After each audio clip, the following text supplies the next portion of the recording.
ঢাকায় শ্রমিকের কাজ করতেন আশিকুর রহমান হৃদয়। জুলাই বিপ্লবে অংশ নিয়ে 18 জুলাই যাত্রাবাড়ি এলাকায় পুলিশের গুলিতে গুরুতর আহত হন তিনি। তার মাথায় 3টি গুলিবিদ্ধ হয়। চিকিৎসকরা তার মাথা থেকে 2টি গুলি বের করতে পারলেও আশঙ্কাজনক হওয়ায় 1টি গুলি বের করতে পারেননি। এতে পুরোপুরি সুস্থ হতে পারেননি হৃদয়।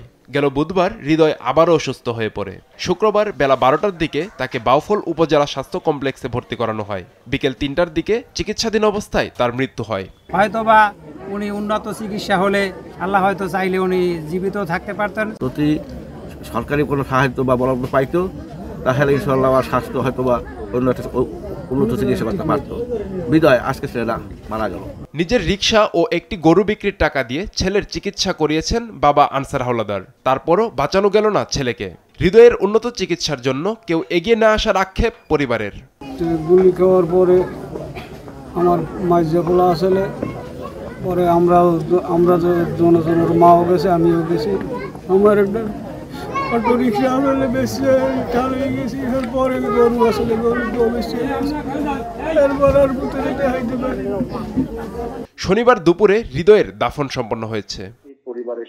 নিউজ ডেস্ক, দেশ টিভি।